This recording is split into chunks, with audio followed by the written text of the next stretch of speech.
যাচ্ছে। বারবার দেখছেন না লন্ডন থেকে কত আফসোস করছে যে শুরু করেছে কি, এ তো দেশটা ডুবিয়ে ফেলবে আমার দলের নামটা। এই কয়েকজনের জন্য কিন্তু এই মাজলুম দলটাও ক্ষতিগ্রস্ত হয়ে যাচ্ছে।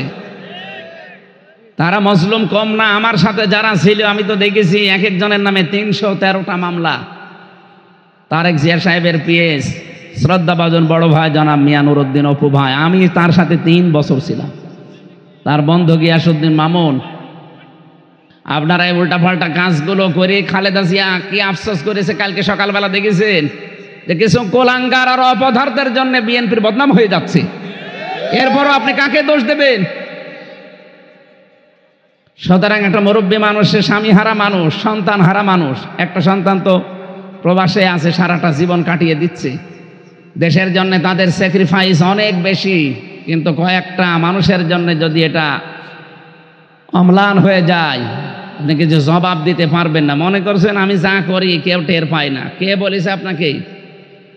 আমি রিমান্ডে থাকতে আমার ম্যাডাম আমার বাড়ি থেকে কোথায় সাতক্ষীরায় এক ভাই কল দিয়েছিল, সেইটা পর্যন্ত ওরা আমার পরের দিন রিমান্ডে একেবারে সব দেখাচ্ছে যে এই দেখেন। আপনি বলছেন না, এই দেখেন তো। আমি আগে এই বিষয়গুলো বুঝতাম না, ওদের যা ঠিক করা আছে না সব কিন্তু ওরা চেষ্টা চালাতাম না। আল্লাহর কসম, মানবতা যেখানে ভুলণ্ঠিত আমরা সব এক হয়ে যেতাম। সারা পৃথিবী না, অন্তত বাংলাদেশে যারা বিভিন্ন কলকাঠির কারণে আলেমদেরকে ধ্বংস করে দিল, ইসলামকে আজ অনেক দূরে ফেলে দিয়েছে। এই জালেমদের জীবনেও ক্ষমতা হইতো না, কারণ তাদেরও জানের ভয় আছে। কথা বলে না কেন? সূরা ফাতিহার আয়াতের আলোচনা শোনার জন্য, তাফসীর শোনার জন্য বসেছেন। এই ফাতিহার এটা 18 নম্বর আয়াত। এই আয়াতটা আমাদের জীবনে আছে? নেই। এখনো পর্যন্ত জনাব এটিএম আজহারুল ইসলাম 17 বছর বিনা কারণে পড়ে আছে। ছেলে বলে না, ওনার উপরে ফাঁসির আদেশ। আরে ভাই, ফাঁসি দিল কে? ওদের বানানো ট্রাইব্যুনাল, বানানো প্রসিকিউটর, বানানো বিচারপতি, বানানো সব কিছু বানানো, রায়ও বানানো, সাক্ষীও বানানো। আমি নিজে সাক্ষী না। আমার 3টা বছর কোন কারণে ওরা জেলে রাখছে? কোনো কারণ না, এমনি। কারণ আমার বিরুদ্ধে যে মামলা দিয়েছিল কিছুদিন আগে, মামলা পুরা খারিজ হয়ে গেছে। বিচারপতি আমার মামলার ফাইল দেখে বলছে, কি দেখে বিচার করব, এর ভেতরে তো কোনো মাল নেই, যান সব খারিজ করে দিলাম। তার মানে আদালত কর্তৃক প্রমাণিত যে আমার কোনো দোষ পাইনি, আমি নির্দোষ। একটা নিরপরাধ নির্দোষ মানুষকে আপনি 3টা বছর তাও জেলে রাখেননি, ফাঁসির কন্ডেম ছেড়ে রাখলেন। আমার মিনি আয়না ঘরেও রেখেছিলেন। এদেশের মানুষকে সব মরে গিয়েছিল। মাঝে মাঝে ভাবতাম ওই ভেতরে মাটির নিচে যে মানুষ কি দেশে আছে না সব কি মরে গেছে। অন্তত যারা এখানে দায়িত্ব পালন করে, 8 ঘন্টা ডিউটি করে, যে কঠোরতা এরা করে, মানুষ নামে এরাও কলঙ্ক। এরা বাইরে যে সংসার করে কি করে, যে দৃশ্য সারা রাত পিটাতো মানুষকে, সারা রাত পায়ের সাথে শিকল বাঁধা। আমার সাথে মুফতি ফখরুল ভাই ছিল, উনি মাঝে মাঝে আমারে বলতো, হামজা তোমার সাথে কি করে আমি জানি না, আমার এই পায়ের ভেতর দিয়ে হাত দিয়েছে, সামনে যে লোহার ব্যারিকেড আছে ওর সাথে হাত শিকল দিয়ে বেঁধে দিয়েছে। এই যে মানুষ শুয়ে থাকে, এটা যে কত বড় নিয়ামত এটা আমি জানি। দেখতাম জেলখানার ওই কন্ডেম সেলের ভেতরে আমার রুমে ছিল, 60 হয়ে পা ছেড়ে দিয়ে হাত ছেড়ে দিয়ে শুয়ে আছে। কি ভাই আপনি এরকম মরা মানুষের মতো থাকে? চোখের পানি ফেলে দিয়ে বলতো, হামজা মানুষ যে শুয়ে থাকে এটা যে কত বড় নিয়ামত আমি টের পেয়েছি। 24 ঘন্টা এভাবে বাধা থাকতাম, 24 ঘন্টা। আরে 2 মিনিট 5 মিনিট 1 ঘন্টা না, বছরের পর বছর। খাবার দাবার তাও ভালো দিলে হয়, সকালে কয়টা পচা চুলা দিত, দুপুর বেলা কয়েক মোট ভাত দিয়েছে, তাও মনে হচ্ছে কেউ মাখিয়ে দিয়েছে। চুল দাড়ি গব দেখলে মনে হবে জঙ্গল থেকে বেরিয়ে আসে, এত বড় বড় নখ হয়ে যায় এক একজনের।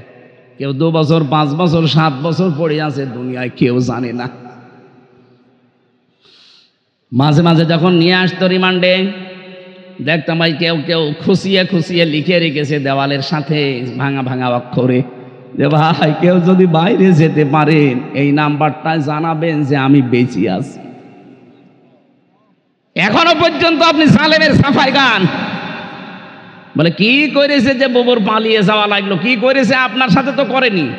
আপনার বাবার সাথে যদি এরকম 14 বছর আয়না ঘরে রাখতো তখন টের পেতেন আপনি।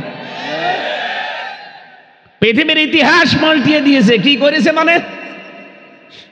আমার 3 বছরে জীবন শেষ করে দিয়েছে। আর যে লোকটা 14 বছর পড়ে আছে, ওইটা যদি আপনার বাবা হয়তো আপনি মরণের আগে মাফ করতে পারতেন। এখনো পর্যন্ত এই ফ্যাসিবাদদের সাথে গোপনে গোপনে অনেকে আতাত করে। আপনি কি মনে করছেন যে আমি সফল হতে পারবো? আল্লাহ নিজে ওদেরকে মামলা দেবে। ইন্নামাস সাবিলু আলাল্লাযিনা ইয়াজলিমুনান নাস, সূরা শূরা 25 নম্বর পারা 6 নম্বর পৃষ্ঠা 13 নম্বর লাইনের, এটা 42 নম্বর আয়াতের প্রথম অংশে আছে। আল্লাহ বলেন যারা জালেম এদের বিরুদ্ধে আমি আল্লাহ নিজে মামলা দেব। সুতরাং বাংলাদেশে যারা 15.5 বছরে জুলুম করেছেন, আপনি হামজার মামলার আসামি না, আপনি সরাসরি আল্লাহর মামলার আসামি। বলেন তো, আল্লাহ নিজে বিচারপতি, নিজে মামলা দায়ের করবে, আপনাকে কোন বাবা বাঁচাবে বলেন? আর আপনি এখন তাদের পক্ষ নিয়ে কথা বলেন।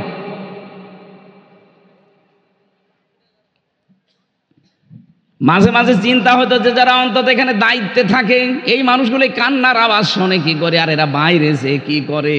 এদের তো পরিবার আছে, এদের তো ছেলে মেয়ে আছে, বউ আছে, এরা স্ত্রীর কাছে থাকে কি করে? কি কঠিন আচরণ করতো। রাত 12টার সময় 3-4 জন মুখোশধারী এসে বল, ভাই চলেন। কি কোথায় যাব? কোথায় যাবেন জানি না, চলেন। কালো কাপড় দিয়ে চোখ বেঁধে নিয়ে হঠাৎ করে গাড়িতে তুলে কালো কিলাস মেরে দিয়ে সারা রাত ঘোরাবে। কোথায় নিয়ে যাবে আপনি কিছুই জানেন না। আপনার হাত বাঁধা, পা বাঁধা, চোখ বাঁধা। হঠাৎ রাত 3টা 3:30টার দিকে কোথায় আমি? কোথায় মানে? আপনি খুলে জিজ্ঞাসা করবেন কোথায়, বলবে এটা গাজীপুরের জঙ্গল, টাঙ্গাইলের মধুপুরের জঙ্গল। কি এখানে কি? বলে তোরে ছেড়ে দিলাম, যা। যে আপনি দৌড় দেবেন, পেছন থেকে গুলি করে বলবে ক্রস ফায়ারে মরে গেছে। আমি যদি বানিয়ে বলি, কোরআন শরীফ আমার সামনে, যদি আমি বানিয়ে বলি আমার জানি এখনই মরণ হয়। ওই যে পুলিশরা দাঁড়িয়ে আছে, এরা হয়তো না, এদের অন্তত যারা ছিল জিজ্ঞাসা করেন এইরকম আচরণ করেছে কিনা। বিশেষ করে আগস্টের 5 তারিখের আগ পর্যন্ত বাংলাদেশের প্রশাসন যা করেছে, এমনি মানুষ আপনাদের উপরে এখনো রাগ হয়ে আছে। সবাই না, 100 জনের অন্তত 30 জন তো ওইরকম যারও সন্তান ছিল। এরা কিন্তু এখনো বিভিন্ন জায়গায় বসে আছে, অনেকে হয়তো পালিয়ে আছে। একজনকেও যেন ক্ষমা করা না হয়। কত সম্মানের জায়গায় ছিল তারা। ওদের আচরণের কারণে পুলিশ দেখলে মানুষ এখন ঘৃণা করে না। আমরা চাই যে মানুষগুলো অন্তত এই 15.5 বছরে এই নিরীহ মানুষদেরকে রিমান্ডের নামে যা করেছে, ভাষায় বলার মতন আমার তো অল্প, এ কিছুই না। আরো আমি যাদের সাথে ছিলাম ওদের নখগুলো দেখি একটাও নেই, পায়ের নখ, হাতের নখ সব তুলে ফেলিস। চোখের এই ভরু নেই, পায়ের নিচে এত পিটানো পিটিয়েছে, চোখে আর দেখে না। আপনাকে একাধারে যদি এখন 10 মিনিট পায়ের নিচে পিটানো হয় লোহার মুগুর দিয়ে, আপনি একটু পরে অন্ধকার দেখবেন। কারণ মায়ের জায়গা ওরা ট্রেনিং নিয়েছে, জানে যে কোথায় মারলে কোথায় কি হয়। আমারে মাঝে মাঝে নিয়ে আসতে যে এই যে এটা দিয়ে আমরা নখ তুলি, এরকম বড় বড় ওই যে মেশিনগুলো আছে ওদের কাছে। আর এখনো অনেকে জালেমের স্ট্যাটাস দেয় যে কি করেছে উনি, যে ওনার পালানো লাগলো, উনি কি উন্নয়ন কম করেছে? কিসের উন্নয়ন? 42,000 কোটি টাকা প্রতি বছরে বছরে পাচার হয়েছে এই দেশ থেকে। পদ্মা সেতু বানিয়ে উনি বিশাল কিছু নাই। পদ্মা সেতু যে খরচ করেছেন, 4টা পদ্মা সেতু বানানো যেত। দেশটা ফোকলা করে গেলেন। যাওয়ার সময় 14টা ব্রিফকেস নিয়ে গেছে, 14টা। আমার দেশের পত্রিকার রিপোর্ট, এই কথা বলছেন এখন। 14টা ব্রিফকেসে সব তো মাটি ছিল আর ছাই ছিল নাকি? পাইলটকে বলছে ওই তাড়াতাড়ি এগুলো তুলে নাও। কারোর সাথে কোনো কথা বলেনি, শুধু সুইটকেস উঠেছে কিনা, হ্যাঁ উঠেছে, চলো। একটু কাওয়া কাকুর সাথেও বলতে পারলেন না যে কাওয়া আমি চলে যাচ্ছি। আমার সাথে তো বলতে পারতো যে 3 বছর জেল খাটালাম, হামজা চলে গেলাম, দোয়া করো। কিছুই বলেনি শয়তান। এখন যে ওখান থেকে খালি উস্কানি দেয়, আর উস্কানিতে অনেকে পা দেয়, দিয়ে পেছনে লাল হয়। গোপালগঞ্জের ওরা পা দিয়েছিল না উস্কানিতে, কি লাল হয়েছিল দেখেছেন? বাদরের পেছনের মতো লাল হয়ে গিয়েছিল। ওই কয়দিন গোপালগঞ্জ থেকে ঢাকায় আসলে শুনতাম যে বসে আসলে 300 টাকা, দাঁড়িয়ে আসলে 1000 টাকা। এরকম উস্কানিতে ঢাকাবাসী পা দেবেন? ওরা কিন্তু এখন এইসব উস্কানি দিচ্ছে না, এখন বিভাজন শুরু করেছে। এখন আলেমদের পেছনে কিছু মানুষকে লাগিয়ে দিচ্ছে, মিজান আজহারের পেছনে লাগিয়েছে, আমির হামজার পেছনে লাগিয়েছে, শায়েখ আহমদুল্লাহর পেছনে লাগিয়েছে। আরে ভাই, এই দেশের মূল শেকড় ইসলাম। আপনি যত চাই করেন পাল্টাতে পারবেন না। এই জন্য যত ষড়যন্ত্র করছেন সবই তো গেল। আনসার লাগিয়েছিল শেষ, রিকশা লাগিয়েছিল শেষ, যারে যারে লাগাচ্ছে সব যেহেতু দেখছে না হালে পানি নিচ্ছে না, এখন কি করি, হিন্দুদের লাগিয়েছে। হিন্দুরাও বুঝে গেছে, ওরা এখন জামাত ইসলামের আমির ডাক্তার শফিকুর রহমান সেদিন গায়েবান্ধা গিয়েছিল, হিন্দু পুরোহিত একজন ঠাকুর, সে বলছে না এই দেশে স্বাধীনতার পর থেকে বিশেষ করে আগস্টের 5 তারিখের পরে এই পর্যন্ত আমরা সবচাইতে নিরাপদে আছি। আর আমাদের বিশ্বাস এই দেশে যদি ইসলাম কায়েম হয় আমরা আরো নিরাপদে থাকবো। এটা রেকর্ড হচ্ছে। অন্যান্য ধর্মের যারা আছেন বিশ্বে সবাইকে বলছি, বাংলাদেশে যদি ইসলাম কায়েম হয় আমরা গ্যারান্টি দিচ্ছি এই দেশে সবচাইতে বেশি নিরাপদে থাকবো অমুসলিমরা। কারণ একটা মুসলমানের মাথায় আঘাত করলে একটা গুনাহ হবে, আর অমুসলিমের মাথায় আঘাত করলে ডবল গুনাহ হবে। কেন? কারণ একটা জুলুম আর একটা হচ্ছে আমানতের খিয়ানত।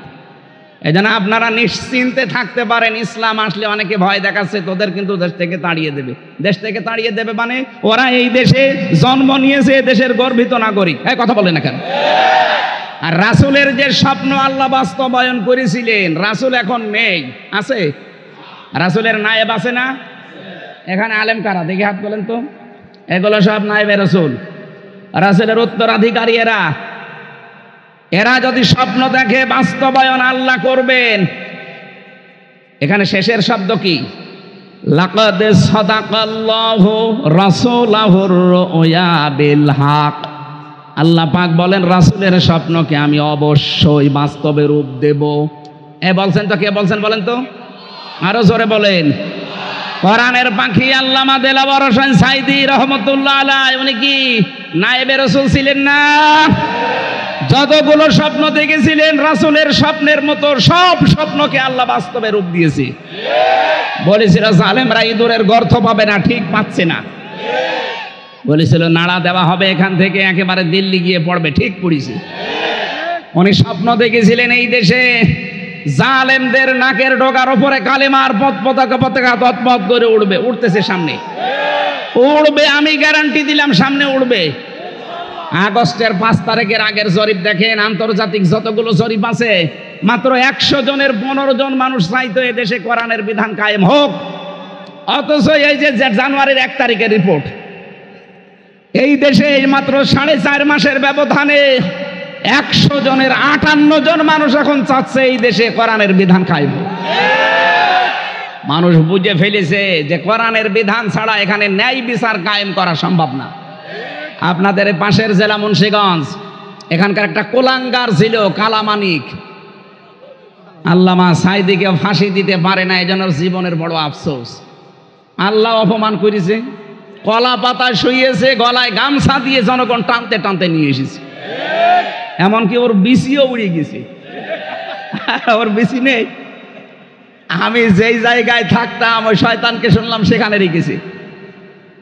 ওদের নাকের ডগার ওপরে এই দেশে কালেমার পতাকা উড়বে ইনশাআল্লাহ। 4 নম্বরে উনি লন্ডনে বলেছিলেন এই পৃথিবীতে 257টা রাষ্ট্র, সর্বপ্রথম কোরআনের পূর্ণাঙ্গ বিধান কায়েম হবে আমার মাতৃভূমি বাংলাদেশে। এটা আমি আমার বিশ্বাস, কোরআনের উপর আমার 100% বিশ্বাস আছে। আল্লাহ এটা দেখাবে। কেন দেখাবে? সূরা কসস 6 নম্বর আয়াতে আমি পেয়েছি, অনুমাক্কিনা লাহুম ফিল আরদ। আল্লাহ পাক বলেন মুসা নবীর দলকে ফেরাউন কোণঠাসা করে রেখেছিল, আমি তাদেরকে জমিনের শাসন ক্ষমতা দিয়েছি। অনরিয়া ফিরাউনা ওয়া হামানা ওয়া জুনুদাহুমা মিনহুম মা কানু ইয়াহতারুন। আমি ফেরাউনকে, হামানকে আর ওদের সৈন্যবাহিনীকে, দলীয় লোককে আমি দেখাতে চাই সবচাইতে বেশি ভয় তারা যাদেরকে করত তাদেরকে আমি জমিনের শাসন ক্ষমতা দিয়ে দেখালাম। এই 53-54 বছরে যাদেরকে কণ্ঠাসা করে রেখেছিলেন ইসলামী আন্দোলনকে, আল্লাহ যেন তাদেরকে জনগণের দায়িত্ব দেওয়ার জন্য সিদ্ধান্ত নিয়ে ফেলেছেন। এখানে ষড়যন্ত্র যত করবেন আপনি তত পচবেন। হ্যাঁ, কথা বলে না কেন? রাসূলের স্বপ্ন যদি আল্লাহ বাস্তবে রূপ দিতে পারে, নায়েবে রাসূলদের স্বপ্ন আল্লাহ বাস্তবে রূপ দিতে পারে না? কোরআনের পাখির সবগুলো স্বপ্ন আল্লাহ বাস্তবে রূপ দিয়েছে। এখন সামনে একটা বাকি আছে, এইটা বাকি আছে যে বাংলাদেশে পূর্ণাঙ্গ ইসলাম কায়েম হবে। উনি দেখে যেতে পারেননি, কিন্তু নায়েবে রাসূল ওনার এখনো আছে না? এরা দেখবে ইনশাআল্লাহ। মা বোন যারা এসেছেন, সম্মানিতা মা বোনদেরকে পারিবারিক জীবন নিয়ে আমি বই লিখেছি জেলখানার ভেতরে, কারণ ওখানে 100 জনের প্রায় 60 জন মানুষ জেল খাটছে মেয়েদের কারণে। এখন যে জল্লাদ আছে ইলিয়াস, শাহজাহানের পরে, এই লোকটা বউ মারার মার্ডার মামলা, বউকে একদিন একটু চড় দিয়েছিল সংশোধন করার জন্য, ও ছাতা মরে গেছে। মানে একটা চড় দিয়েছে, হয়তো জায়গা মতো লেগেছে, ও মরে গেছে। খুব বড় কাজের জন্য না, ও বউর সাথে মার মিল ছিল না, যত কামাই করে ও বউর সাথে কোনো মিল নেই। আরে আমি টাকা পয়সা কামাই করি, আমার মাকে দেব, বোনকে দেব, আর এর মন পাওয়া যায় না।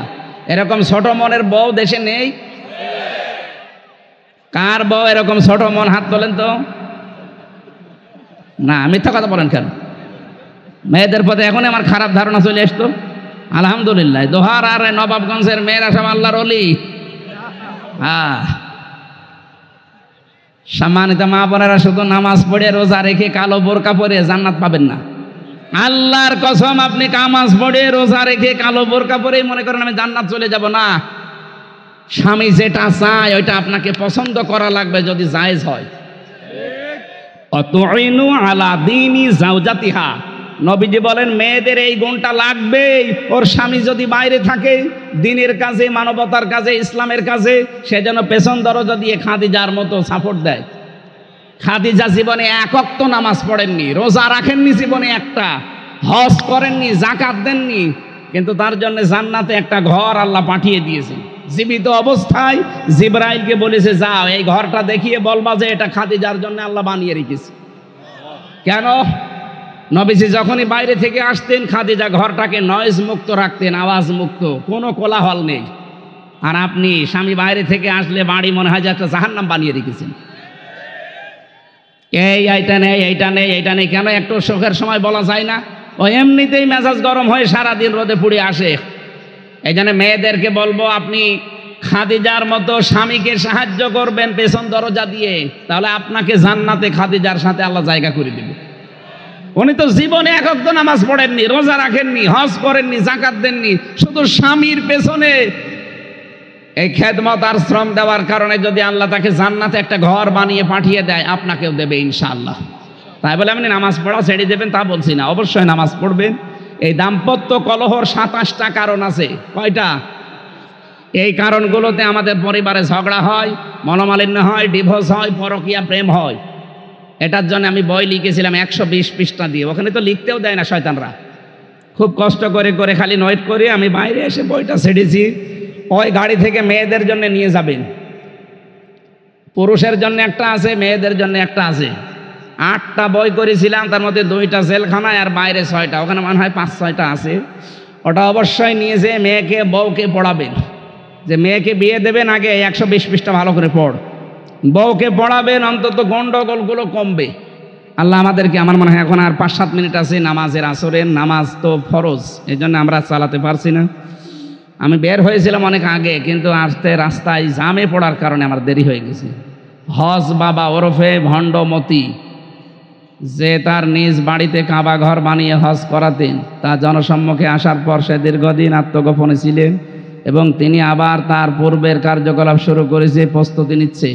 আপনি বিষয়টি দোহারবাসীর নিকট তুলে ধরেন। কিসের? কাবা শরীফ শুধু মক্কায় আছে, এটা বাদ দিয়ে পৃথিবীর কোনো কাবা কেউ যদি বানায়, ওই যে আব্রাহা একটা কাবা বানিয়েছিল, ও ধ্বংস হয়ে যায়নি?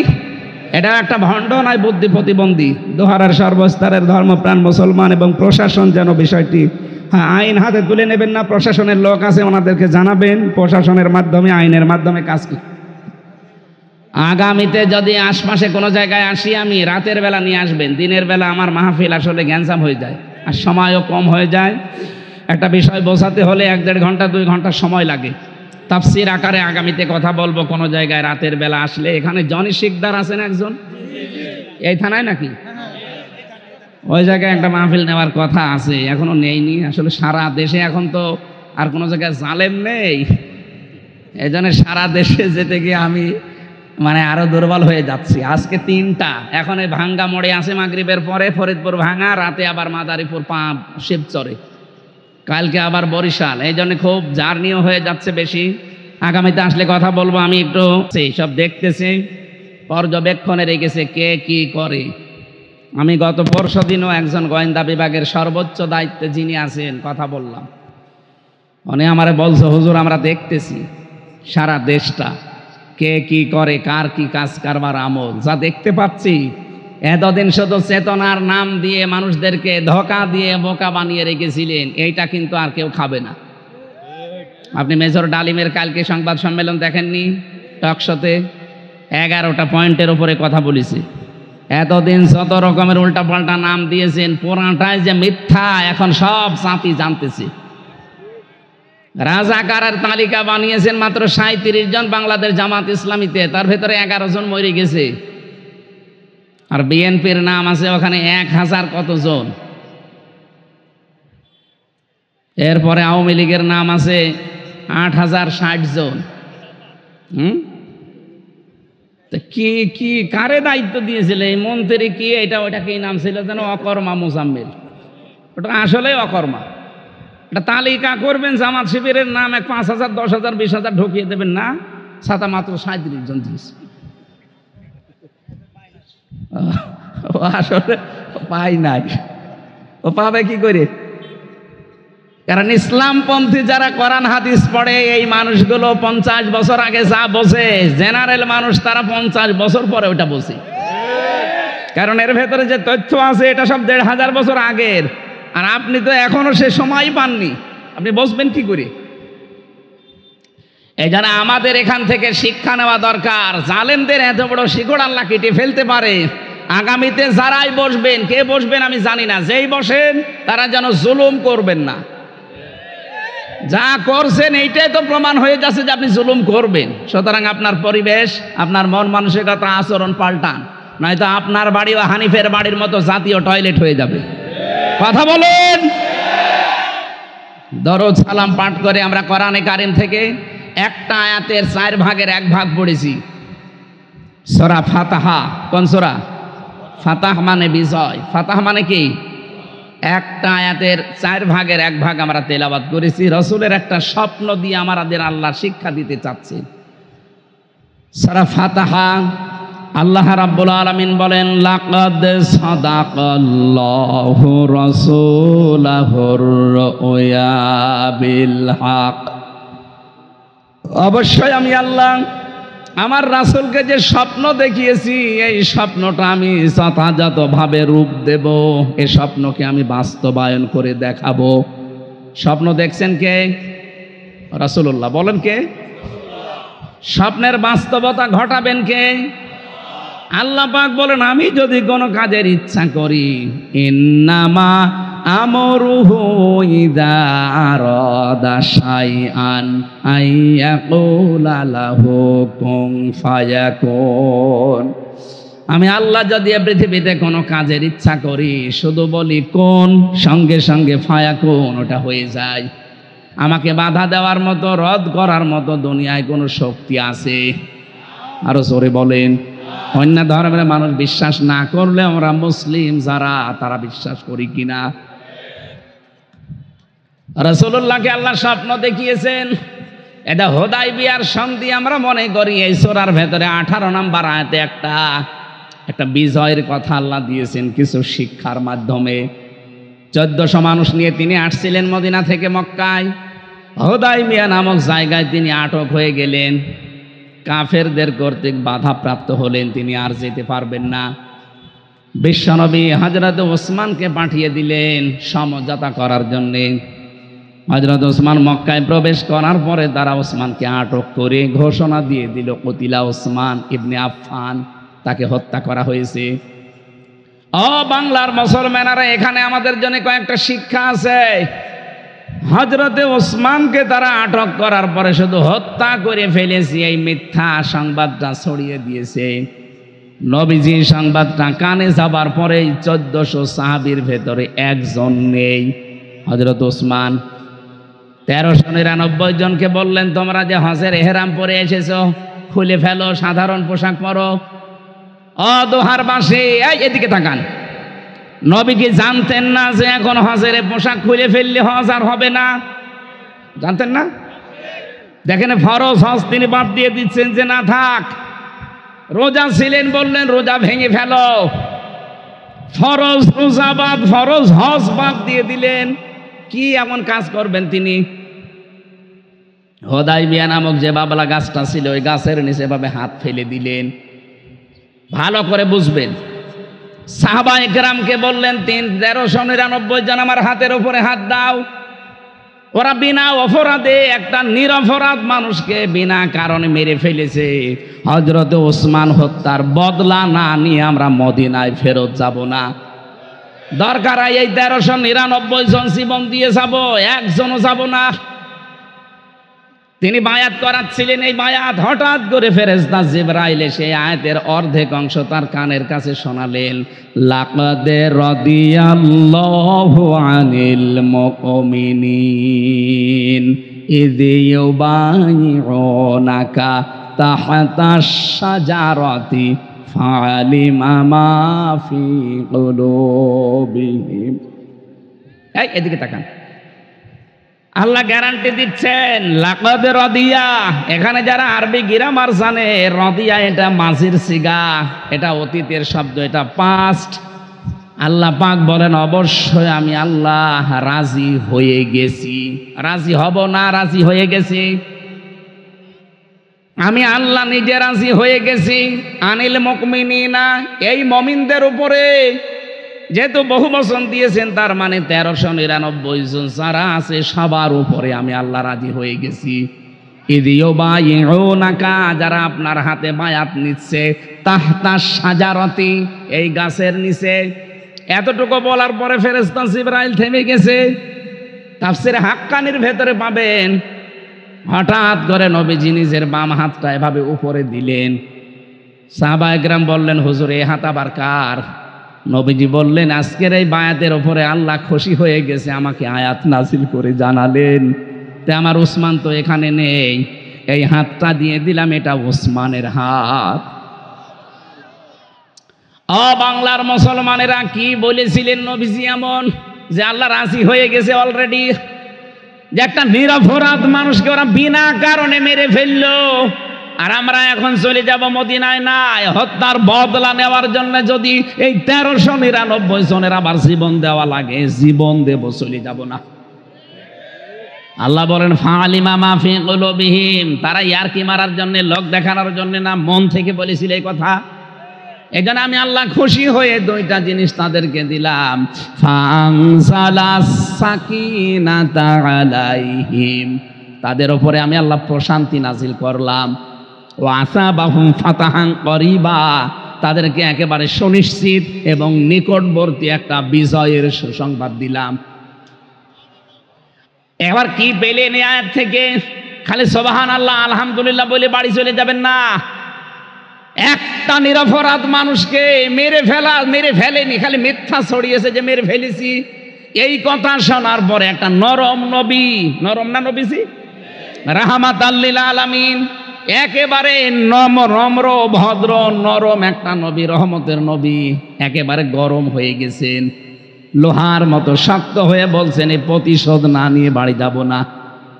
বাংলার এই জীবনে এই 54 বছরে যারা বিনা কারণে কত মানুষ হত্যা হয়ে যায়, কত মানুষকে গুম করা হয়, খুন করা হয়, ব্যারিস্টার আরমানের মতো, আজমি ভাইয়ের মতো মানুষ 10 বছর 8 বছর আয়না ঘরে রাখা হয়।